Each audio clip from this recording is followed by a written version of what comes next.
Hi, I'm Greg Hunter. This is the weekly news wrap-up for Friday, December 20th, 2013. Well, it looks like the Federal Reserve finally pulled the trigger on the so-called taper. Or did they? I'm talking about the Federal Reserve's massive bond buying program. They cut it back to just $75 billion each and every month from $85 billion a month. My question is, who's going to buy that $10 billion in treasuries and mortgage-backed securities? Who's going to pick up the slack there? Are big banks going to covertly or overtly pick up the slack there with some of the remaining $35 billion they get each and every month? One of my sources says, well, one of the things they're going to do, or they are doing, is putting massive derivative interest rate swaps, derivatives to suppress interest rates. Rob Kirby, an analyst out of Canada, will come on next week and enlighten us all about the trillions of dollars that they put on interest rate swaps just in the third quarter alone. It's to hold down rates.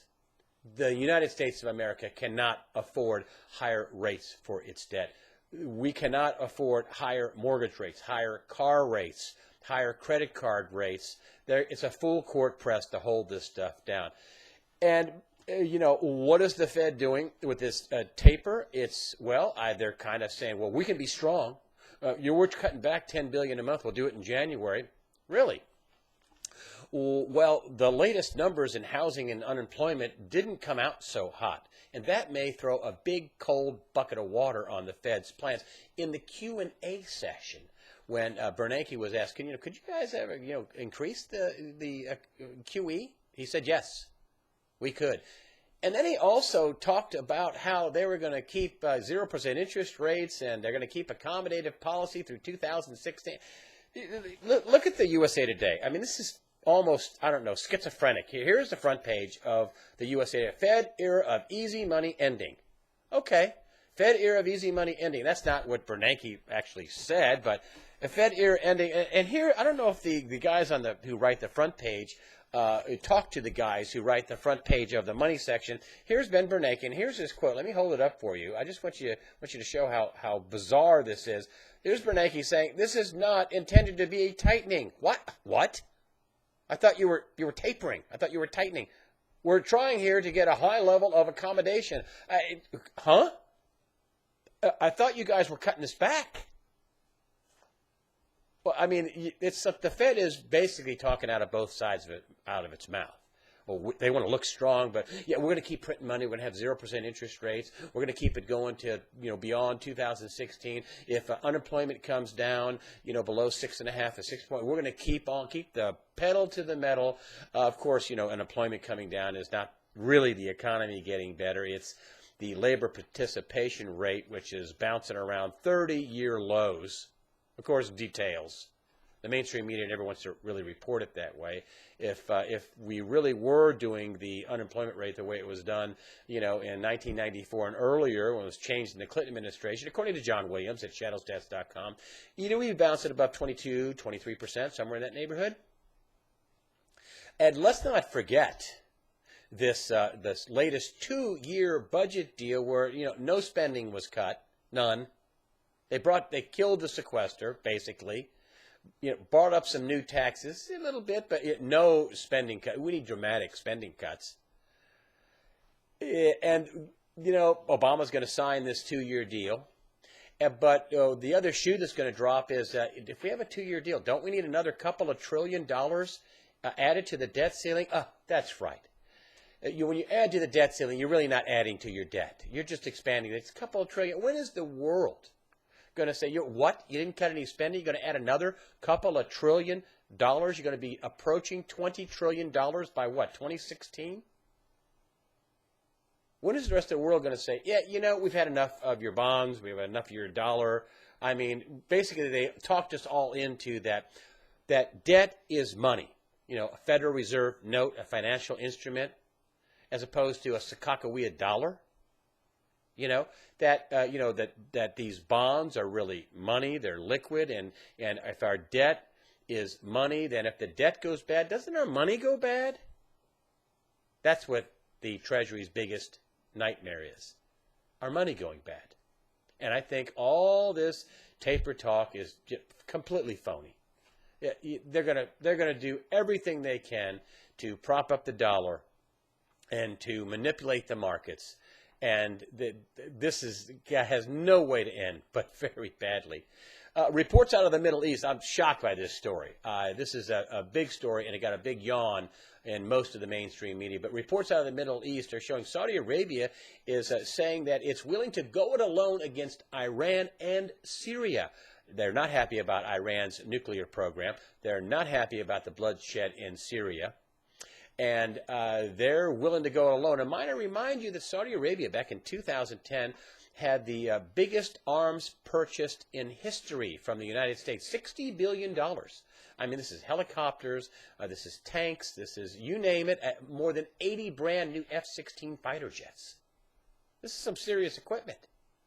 They also put an order in for nuclear weapons this year from Pakistan. That's just a little bit more than frightening. Can you imagine what will happen if a nuke goes off in the Middle East? You think China and Russia and the U.S. and the U.K. and France and Germany and everybody will be involved in a war over there? And the economy would absolutely implode.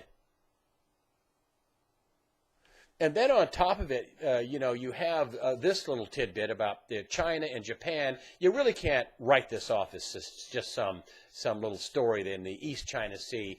We've had reports of near collisions with Chinese Navy vessels, with U.S. vessels. We've had B-52s flying in and out of this new security zone, the 600-mile zone that China has put up. You also have this little headline, with Japan unveils sweeping plans to bolster defense. When's the last time you heard Japan talking about, beefing up its military? Isn't it strange how as the economy gets weaker and weaker, the war drums get louder and louder? This is serious stuff, folks. I'm surprised the Saudi Arabia story got a big yawn in the mainstream media. Very serious situations with Saudi Arabia, the Middle East, Iran, Syria, Israel, China, the U.S., Japan. I mean, very, very serious situations where war could get started, by accident. But we still have war. And on top of that, an imploding economy. The NSA lost a pretty big battle in federal court this past week. A federal judge ruled that what the NSA was doing with its data collection was unconstitutional. Isn't that what Edward Snowden, isn't that the reason why he gave, as to why he, put out all this information, leaked this information, or acted like a whistleblower? I don't even want to call him a leaker, he's a whistleblower. Isn't this why he turned whistleblower? Because he thought that what the NSA was doing was unconstitutional. And by the way, some of the most biggest bombs about this spying are yet to be released by Snowden. And I got to give the USA Today some credit. I write them pretty hard, but, at least they stopped calling Snowden a whistleblower. They said, hey, this is the year of the whistleblower, and there's Snowden right there. At least they quit calling the guy a leaker. A lot of the mainstream media wants to call Edward Snowden, a leaker, when he is indeed a whistleblower and did the country a big service. And then on top of it, there's a panel that by the Obama administration, a panel urging, some big spying, wanting to cut back on this spying.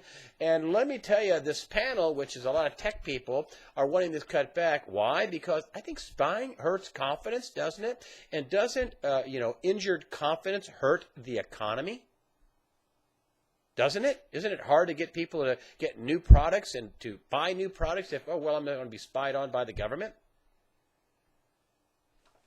The main reason why they should cut it back is because it's unconstitutional. I'm sure this federal judge's ruling is going to get bounced all the way up to the Supreme Court, and I'm sure the Obama administration and Eric Holder are going to fight it tooth and nail because they think all this NSA spying's good.